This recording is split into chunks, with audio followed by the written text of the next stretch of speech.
Carl Jung made a discovery so simple and so unsettling that once you learn it, you can never unsee it. He realized that if you want to know who someone truly is, you don't look at their resume. You don't measure their charisma. You don't even rely on how they act when the spotlight is on them. Jung found that two hidden reveals always break through the mask, no matter how carefully it's built. And when you know where to look, you'll never mistake the mask for the person again. Picture this. You're sitting across from someone you thought you knew. A friend, a coworker, maybe even your partner. They seem polished, warm, believable. Yet something in your gut tells you there's more. That whisper of intuition is rarely wrong. And Jung spent decades studying why. He called it the persona, the mask we all craft to fit into society. It's the polished self we want others to believe in.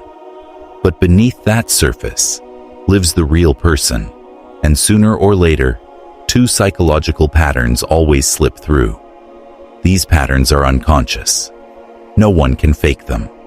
And that's why they are so powerful. The unsettling truth? These reveals don't just expose others. They shine a harsh light back at you. Jung once wrote, "The most terrifying thing is to accept oneself completely." And that's exactly what these windows force you to do. Most people judge character by surface qualities. Confidence, charm, kindness, success. Jung saw all of that as the performance layer. It's theater. The real story lies beneath, in the unconscious habits people can't control. The first reveal is what I call shadow mapping. Watching how someone judges others. Jung discovered that when a person lashes out with unusual intensity, they're not just talking about someone else. They're exposing their own rejected self. Think of David, a respected architect who prides himself on honesty. At every meeting, he sneers at his colleague Marcus, accusing him of being fake and manipulative. His tone sharpens, his jaw tightens, his anger flares. Jung would look at David and see not Marcus, but David's buried longing. Deep down, David wishes he could be more socially smooth, more effortlessly charming. But he rejects that desire, believing it would make him less authentic. His hatred of Marcus is really self-hatred in disguise. Jung wrote, "Condemnation does not liberate. It oppresses." David isn't protecting his integrity. He's oppressing a part of himself that could make him whole. That's why shadow mapping is so revealing. People always project what they can't accept in themselves. And it doesn't stop with negative traits. Jung noticed we also project our brightest qualities. When someone places others on a pedestal, gushing about their talent or confidence, they're often projecting their own hidden gifts. The emotional intensity, whether it's criticism or adoration, tells you what they've buried inside. The second reveal is what I call mask maintenance. Watching how someone behaves when their image starts to crack. Anyone can act noble when things are easy, but put a little pressure on the mask, and the truth slips through. The polite coworker who turns cruel when criticized. The loving partner who grows cold when their authority is challenged. These are the moments when the real person emerges. Jung's insight is as practical as it is profound. If you want to see someone's soul, don't study what they choose to show you.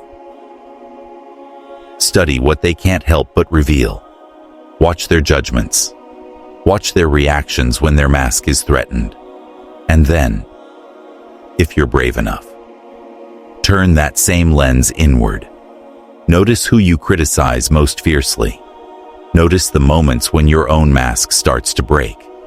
Behind those cracks, your shadow is waiting, asking to be seen. Jung believed that the journey of a lifetime is not about hiding from these truths, but facing them. Because once you stop running from your own shadow, you finally begin the work of becoming whole. Carl Jung once wrote, "The privilege of a lifetime is to become who you truly are." Yet most of us spend enormous energy pretending to be who we think we should be. Holding that mask in place is exhausting, and Jung discovered something crucial. The moment that mask slips, the real self is exposed. And in that moment of vulnerability, character reveals itself with striking clarity. Think about what happens when someone faces unexpected criticism, when their competence is called into question, or when they make a mistake they can't hide. Do they lash out? Do they scramble to blame someone else? Do they freeze? Or do they take a breath, reflect, and respond with honesty? Take Sarah, for example. On paper, Sarah was the perfect professional. A marketing director with a reputation for calm and poise. She built her career on being unshakable, the one who never lost her cool under pressure. But then came a high-stakes client meeting. When the client challenged her team's strategy, doubting Sarah's judgment, her mask cracked. In that instant, her voice sharpened, her posture stiffened. She cut off the client mid-sentence, shifted blame onto her team, and made cutting remarks about the client's past choices. The calm, steady professional vanished, and in her place stood someone defensive, insecure, and willing to throw others under the bus to protect her image. Jung would have said, this was Sarah's authentic character stepping out from behind the persona. Why? Because when our image is threatened, we reveal who we really are. Jung wrote, "The foundation of all mental illness is the unwillingness to experience legitimate suffering." Sarah couldn't endure the discomfort of criticism, so she defaulted to defensive patterns. That reaction told the truth of her character, more than years of polished professionalism ever could. But here's the thing, these persona breakdowns aren't rare. They don't just happen in big crises. They surface in everyday life. When someone's phone dies and they can't scroll social media. When they're forced to wait longer than they planned. When no one laughs at their joke. Watch the micro expressions. The flash of irritation, the shift in tone, the tightening of a jaw.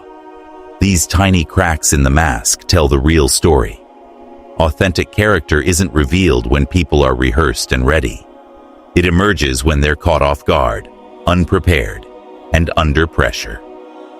The most integrated people, the ones Jung would call individuated, show little difference between their public face and their private reactions. Their mask and their authentic self align because they've done the hard work of self-acceptance. Now let's go deeper into why these two reveals. Shadow projection and persona breakdown. Work so reliably. Jung devoted his life to studying the architecture of the psyche, how the mind organizes itself to survive and protect the ego. He believed that whenever two personalities meet, they react like chemicals colliding. Both are transformed. But to understand that reaction, you must first know the authentic material each person is bringing to the table. Shadow projection works because the unconscious can't tell the difference between self and other when it comes to traits we've rejected. When David condemned Marcus for being fake, he wasn't really describing Marcus. He was wrestling with his own buried conflict between authenticity and performance. The harsher the judgment, the deeper the personal struggle it reflects. It's why people who are secure in themselves rarely waste energy tearing others down. Truly confident people don't sneer at someone else's insecurities. Genuinely successful people don't feel threatened by someone else's ambition. Jung once wrote, "Loneliness does not come from having no people about one, but from being unable to communicate the things that seem important to oneself. Constant judgment of others often signals that loneliness, that separation from rejected parts of the self. Persona breakdown works for a different reason. Maintaining a false image is hard work. Jung called it ego maintenance, and he knew it becomes fragile under pressure. When the mask slips, primitive defenses kick in: attack, withdrawal, deflection.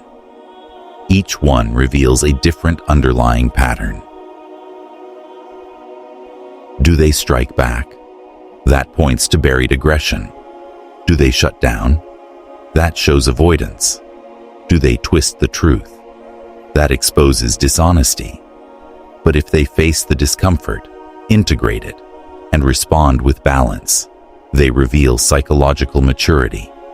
As Jung put it, a man who has not passed through the inferno of his passions has never overcome them.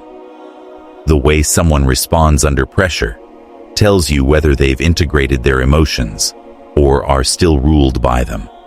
That's the lesson. Stress strips away performance. And what remains? Those raw, unguarded moments. Reveals the truth. Carl Jung believed that the essence of character isn't revealed when life is easy. It comes forward when defenses break, when masks slip, and when the unconscious speaks louder than the persona we try so hard to maintain. True character isn't about catching people in lies or exposing their flaws. It's about seeing the whole picture, their wounds, their defenses, their strengths, and their capacity to grow. Jung identified two primary reveals: shadow projection and persona breakdown. But when you bring them together, a third test emerges, what I call the integration test. This test shows not just who a person is today, but who they might become tomorrow. Jung wrote, "One does not become enlightened by imagining figures of light, but by making the darkness conscious." The integration test is about this very process, watching how someone handles their own shadow when it's reflected back to them. Imagine gently pointing out a projection, not accusingly, but with curiosity. "I noticed you seem really bothered by people who show off. Do you ever feel like you've wanted to show off, but held yourself back?" What happens next tells you more about their character than months of casual observation. Take David, who judges Marcus for being fake. When asked if he ever wishes he were more socially skilled, David can respond in two radically different ways. Response 1. The defended pattern. "Are you saying I'm fake like Marcus? That's ridiculous. I'm authentic. I don't need to manipulate people to get ahead." This answer is rigid, bristling with defense.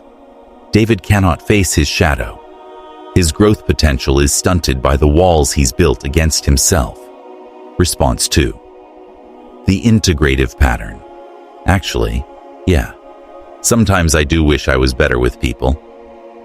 I admire Marcus's social skills, even though they bother me. Maybe I'm jealous of something I haven't developed." This answer is vulnerable, honest. David can hold the paradox of being irritated while also acknowledging his own longing. This is where growth begins. Jung wrote, "The most intense conflicts, if overcome, leave behind a sense of security and calm that is not easily disturbed. Those who integrate their shadow emerge stronger, steadier, and more self-aware." The integration test reveals three broad types of people. The unconscious type. They remain blind to their projections and get defensive when confronted. They live in surprise at the reactions they provoke. The aware but defended type. They admit, "I know I judge people," but they can't explore why. The insight never touches their heart. The integrated type. They face their projections with curiosity, using them as teachers, and grow from them. These are the people Jung called conscious. Not perfect, but awake. If you've ever turned your own judgments into lessons, you know the power of this shift. Comment: my projections became my teachers. Integration predicts so much: how a person handles conflict, criticism, intimacy, and even love. Those who refuse to face their shadow repeat the same patterns endlessly, blaming the world for what's unresolved inside. Those who integrate become individuated, authentic, self-aware, and capable of genuine connection. Jung offered a warning: where love reigns, there is no will to power. And where the will to power is paramount, love is lacking. These insights are not tools for manipulation. They are bridges to deeper compassion. In relationships, listen to how someone talks about the people who frustrate them. If they're always bothered by selfishness, perhaps they're wrestling with their own need for healthy self-advocacy. If they despise needy people, maybe they're denying their own hunger for connection. Instead of attacking, invite exploration. It sounds like that person's neediness really bothers you. Do you ever feel like you can't express your own needs? Conversations like this create intimacy instead of distance. At work, notice how colleagues respond to criticism. Do they attack, deflect, or shut down? Or do they listen, reflect, and engage? These moments reveal far more about leadership and collaboration than polished presentations ever could. And with children, these insights are invaluable. When your teenager says their friends are fake or attention-seeking, you can help them explore what that reflects about their own struggles with belonging and authenticity. Jung reminded us, the shoe that fits one person pinches another. There is no recipe for living that suits all cases. That's why character assessment isn't about judgment. It's about understanding, seeing others and ourselves, not just in light, but in shadow. And when we make the darkness conscious, connection deepens, love becomes possible, and the path to wholeness opens. Carl Jung believed that character assessment is never a one-way street. It's a mirror. Every person you meet, every reaction you have, every judgment you make, each one is pointing back at you. He wrote, "Everyone you meet knows something you don't know, but need to know. Learn from them." For the next week, try a simple exercise. Keep a shadow journal. When someone irritates you, write down exactly what triggers you. Then ask yourself, where does this trait exist in me? What am I afraid of in this quality? Don't shame yourself for what you uncover. Jung wrote, "The acceptance of oneself is the essence of the whole moral problem and the epitome of a whole outlook on life." Self-acceptance isn't weakness. It's the foundation of psychological health. And with that foundation, you can practice the integration test on yourself. When someone's feedback makes you defensive, pause. Ask, what if there's truth here? What could I learn about myself? Jung taught that character growth isn't about becoming perfect. It's about becoming conscious. The goal isn't to erase your shadow, but to work with it instead of being ruled by it. But here's a warning. Character assessment has its own shadow side. Jung wrote, "The healthy man does not torture others. Generally, it is the tortured who turn into torturers." Insights into human nature can easily be misused. I've seen people turn into what I call shadow hunters, using Jung's teachings to expose and attack others' vulnerabilities rather than understand them.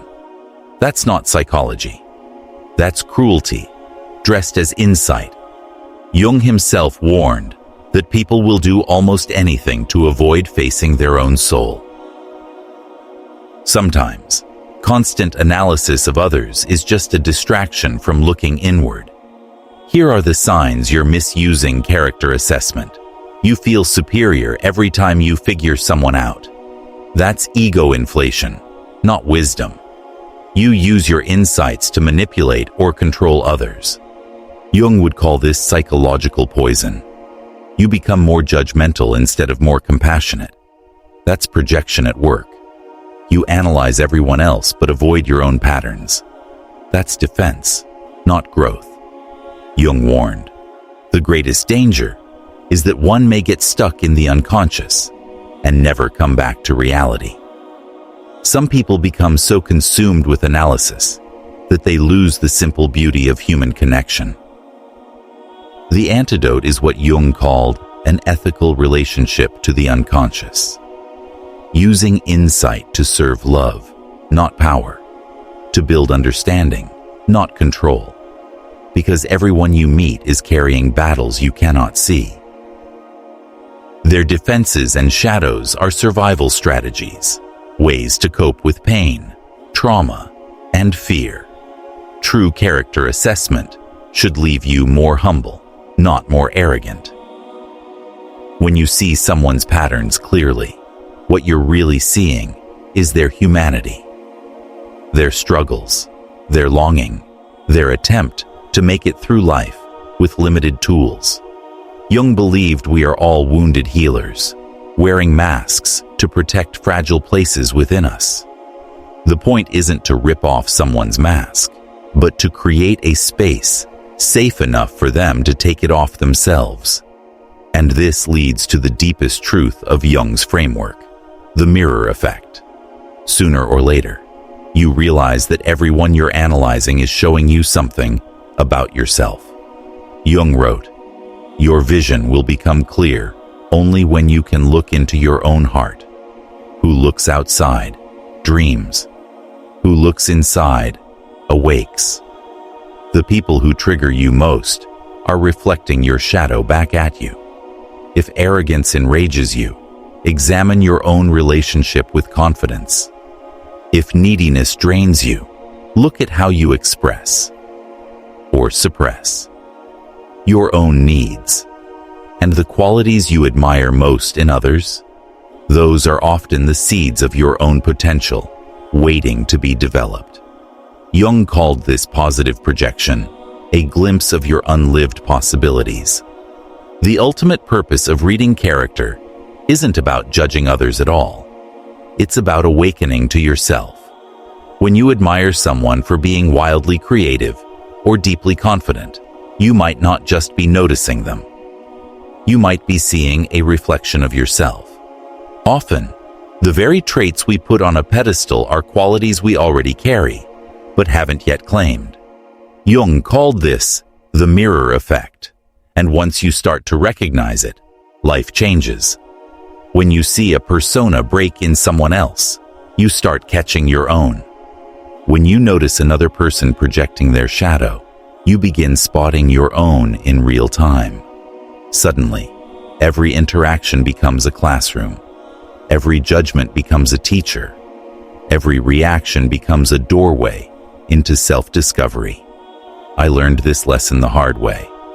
For months, I worked alongside someone whose constant hunger for validation drove me crazy. I dismissed them as needy and attention-seeking. But Jung's framework challenged me to ask, why does this irritate me so much? The uncomfortable truth was that I had my own complicated relationship with validation. I just hid it better. My criticism wasn't about them. It was about me. I was rejecting in them what I couldn't face in myself. Jung wrote, we are not what happened to us. We are what we wish to become. The mirror effect doesn't just expose who we've been. It points to who we might become. Every human trait you can recognize in another person exists somewhere in you, at least in potential. You may not develop all of them, but by understanding others, you map out the full spectrum of human possibility, including the parts of yourself you haven't yet explored. This is why certain people feel familiar, even at first meeting. Jung called it recognition of the archetypal, seeing universal patterns that resonate with your own inner structure. As you practice this kind of awareness, you move closer to what Jung described as the conscious individual, someone who sees clearly without arrogance, connects deeply without manipulation, and loves authentically without losing themselves. This kind of consciousness has a few defining marks. You notice people's shadow projections with compassion, not superiority. You understand that harsh judgments reveal inner struggles, not moral failings. So instead of reacting to someone's projection, you respond to the pain beneath it. You also recognize persona breakdowns for what they are, defense mechanisms. When someone lashes out under pressure, you don't take it personally. You see the shield they're holding, not their true intention. That perspective keeps you from being pulled into unconscious drama. And you learn to hold paradox. Jung wrote, "The pendulum of the mind oscillates between sense and nonsense, not between right and wrong. People can be both generous and selfish, kind and cruel, authentic and defended, all at once." Accepting that paradox makes relationships more real, less brittle. Most importantly, you turn this same compassion inward. Jung said, "The first half of life is devoted to forming a healthy ego. The second half is going inward and letting go of it. You begin to see your own shadows and defenses, not as failures, but as information. Clues about your inner landscape. Conflicts become lessons. Difficult people become teachers. Even your most uncomfortable reactions become data, guiding you toward deeper self-understanding. But Jung warned that this kind of consciousness carries a cost. He wrote, "Loneliness does not come from having no people about one, but from being unable to communicate the things that seem important to oneself. When you start seeing patterns clearly, you may feel isolated from those who still live unconsciously. The old ways of bonding, through shared judgments or collective personas, start to feel empty. That loneliness, however, is part of the individuation process. You're leaving unconscious belonging behind and moving toward conscious connection. The reward is worth it. Relationships built on truth, not projection. Love that feels alive, not scripted. Conversations that feel creative, not repetitive." Jung wrote, "The creation of something new is not accomplished by the intellect, but by the play instinct acting from inner necessity. When you relate consciously, life feels playful, alive, and free." The real purpose of Jung's framework isn't to become an expert at dissecting others. It's to wake up to yourself. And in that awakening, to create authentic connection, the kind that can only happen when both people bring their whole, unmasked selves into the light. Carl Jung believed that our deepest task is not perfection, but consciousness. "Man's task," he wrote, "is to become conscious of the contents that press upward from the unconscious." The more we learn to notice projections and persona breakdowns in others, the more we begin to see those same patterns in ourselves. And that awareness changes everything. It gives us choice. We can respond with intention instead of reacting on autopilot. Integration doesn't arrive in one dramatic moment.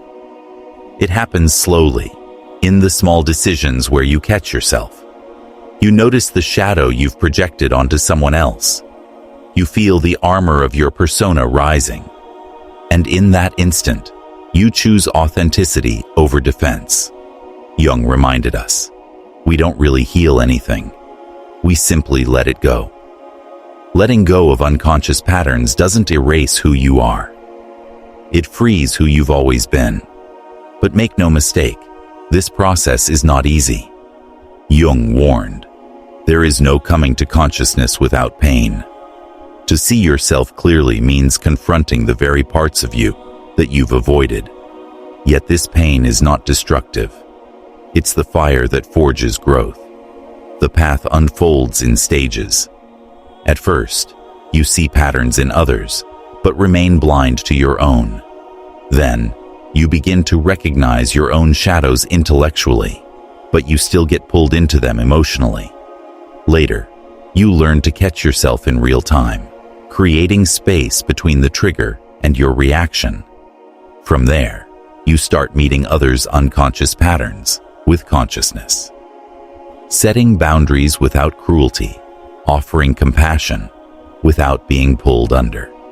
Eventually, you arrive at what Jung called the transcendent function, the ability to hold paradox and contradiction without breaking, to sit in the tension until something new is born. Jung wrote, "The difference between a good life and a bad life is how well you walk through the fire. The fire is made of projections, conflicts, and the fragile masks we all wear. To walk through it consciously is to transform destruction into growth. This transformation never finishes. Consciousness isn't a destination. It's a practice.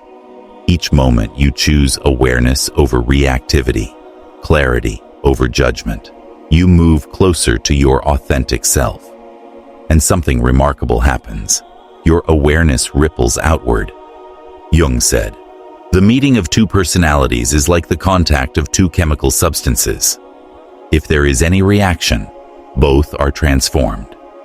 When you stop feeding unconscious drama, when you refuse to take the bait of someone's projections or react defensively to their persona, you create space for a new kind of interaction. People feel the difference, even if they can't name it. They might say you seem calmer, more grounded, more real. What they're sensing is that you no longer fuel their defenses. You've stopped echoing their unconscious patterns. This creates what I call consciousness contagion. Without preaching or teaching, your very presence invites others to loosen their grip on old defenses and step closer to authenticity. Not everyone will welcome this. Some will fight harder, escalating their projections to pull you back into familiar chaos. But others will lean toward your awareness, the way flowers lean toward light. Your refusal to play the old games gives them permission to try a new way of being. This ripple extends outward, into families, workplaces, communities. When one person takes responsibility for their shadow instead of projecting it, it creates space for others to do the same. Jung believed this was the key to collective transformation, the courage of individuals to face themselves. He wrote, "The world will ask you who you are, and if you don't know, the world will tell you. But when you know, when you've faced your shadow, shed the false masks, and embraced the full depth of your authentic character, you become untouchable by the world's projections. More than that, you become a beacon. Your willingness to face your own darkness gives others the courage to face theirs. Your choice to drop the mask creates safety for others to risk authenticity." This is the heart of Jung's framework. Character assessment was never meant to be a weapon or a trick. It was meant to wake us up, to help us recognize human patterns so clearly that we stop reacting unconsciously and start responding with awareness, compassion, and truth. Jung's greatest gift wasn't a set of techniques or theories. His true legacy was an invitation to step into consciousness. Every time a person chooses awareness over blind reaction, authenticity over performance, and understanding over judgment, they move the entire human story forward. The two signs Jung identified that reveal a person's real character: their shadow projections and their persona breakdowns aren't just ways to read other people. They're mirrors, reflecting your own journey toward awareness and authenticity. Jung once said, "To be normal is the ultimate aim of the unsuccessful." You weren't born to be normal. You're here to be conscious, to see with clarity, to feel with depth, to connect in ways that are raw, real, and profoundly human. Every time you catch yourself judging someone, you've been given a doorway into your own shadow. Every time you notice someone's mask slip under pressure, you can examine the defenses you wear in your own life. And every time you resist the temptation to use psychology as a weapon, you choose consciousness over unconsciousness. For Jung, this was the most important work any of us can do. Not only for ourselves, but for the evolution of humanity as a whole. When you face your shadow, when you set down your masks, when you learn to respond instead of react, you create ripples that spread far beyond your own life. You become what Jung called a culture creator. A person who opens new possibilities for relationships, for community, for consciousness itself. The two reveals Jung gave us aren't the end of character assessment. They're the beginning of character development. Not just the development of others, but your own. So pay attention. Watch the projections. Notice the breakdowns. But most of all, turn that same clarity inward. Because the character you're truly developing isn't someone else's. It's your own. If you're ready to dive deeper into how consciousness reshapes relationships and transforms personal power, watch my video on what happens when the empath survives the darkness of the narcissist. In it, we explore Jung's insights into healing, transformation, and authentic selfhood. Your journey toward consciousness begins with seeing clearly, and it leads, step by step, to becoming who you were always meant to be. Thanks for watching. I'll see you in the next dimension.